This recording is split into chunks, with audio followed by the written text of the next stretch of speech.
Petit 7. Tel est le désert. Un Coran qui n'est qu'une règle de jeu en change le sable en empire. Au fond d'un Sahara qui serait vide se joue une pièce secrète qui remue les passions des hommes. La vraie vie du désert n'est pas faite d'exodes, de tribus à la recherche d'une herbe à paître, mais du jeu qui s'y joue encore. Quelle différence de matière entre le sable soumis et l'autre? Et n'en est-il pas ainsi pour tous les hommes? En face de ce désert transfiguré, je me souviens des jeux de mon enfance, du parc sombre et doré que nous avions peuplé de dieux, du royaume sans limite que nous tirions de ce kilomètre carré jamais entièrement connu, jamais entièrement fouillé. Nous formions une civilisation close, où les pas avaient un goût, où les choses avaient un sens qui n'était permis dans aucune autre. Que reste-t-il lorsque, devenus hommes, on vit sous d'autres lois, du parc plein d'ombre de l'enfance, magique, glacé, brûlant, dont maintenant, lorsqu'on y revient, on longe avec une sorte de désespoir. De l'extérieur, le petit mur de pierre grise, s'étonnant de trouver fermé dans une enceinte aussi étroite, une province dont on avait fait son infini, et comprenant que dans cet infini, on ne rentrera jamais plus, car c'est dans le jeu, et non dans le parc, qu'il faudrait rentrer. Mais il n'est plus de dissidence. Cap Juby, Cisneros, Puerto Cansado, la Sagué El Amara, Dora, Smara, il n'est plus de mystère. Les horizons vers lesquels nous avons couru se sont éteints l'un après l'autre, comme ces insectes qui perdent leur couleur une fois pris au piège des mains tièdes. Mais celui qui les poursuivait n'était pas le jouet d'une illusion. Nous ne nous trompions pas quand nous courions ces découvertes. Le sultan des 1001 nuits non plus, qui poursuivait une matière si subtile que ses belles captives, une à une, s'éteignaient à l'aube dans ses bras, ayant perdu à peine touché l'or de leurs ailes. Nous nous sommes nourris de la magie des sables.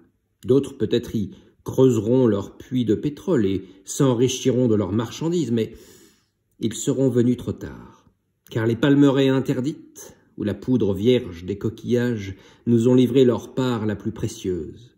Elle n'offrait qu'une heure de ferveur, et c'est nous qui l'avons vécue. Le désert, il m'a été donné de l'aborder un jour par le cœur. Au cours d'un raid vers l'Indochine en 1935, je me suis retrouvé en Égypte, sur les confins de la Libye, pris dans les sables comme dans une glu, et j'ai bien cru en mourir. Voici l'histoire. Chapitre 7. Au centre du désert. Petit 1.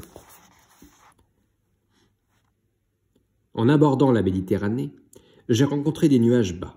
Je suis descendu à 20 mètres, les averses s'écrasent contre le pare-brise et la mer semble fumer. Je fais de grands efforts pour apercevoir quelque chose et ne point tamponner un mât de navire. Mon mécanicien, André Prévost, m'allume des cigarettes.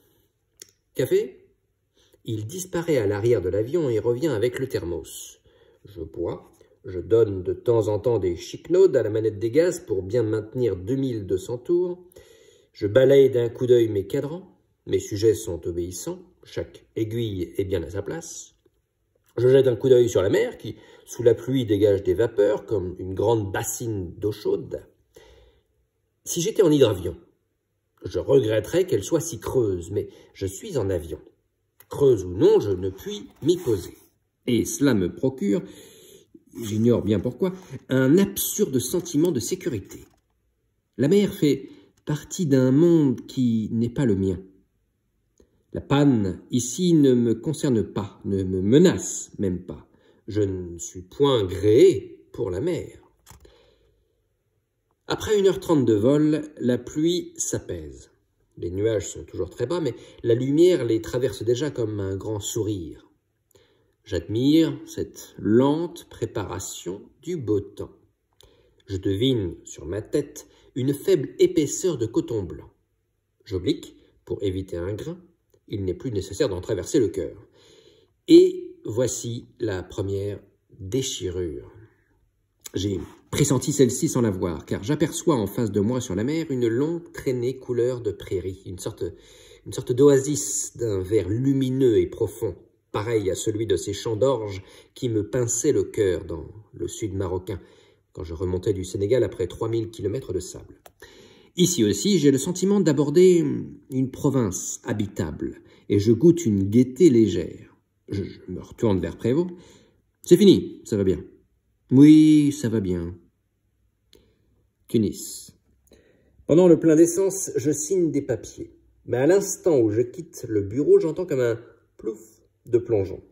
Un de ces bruits sourds sans écho. Je me rappelle à l'instant même avoir entendu un bruit semblable. Une explosion dans un garage. 2 hommes étaient morts de cette toux rauque. Je me retourne vers la route qui longe la piste. Un peu de poussière fume. 2 voitures rapides se sont tamponnées, prises tout à coup dans l'immobilité comme dans les glaces. Des hommes courent vers elles, d'autres courent à nous. « Téléphonez, un médecin, la tête !» J'éprouve un serrement au cœur. La fatalité dans la calme lumière du soir vient de réussir un coup de main. Une beauté ravagée, une intelligence ou une vie.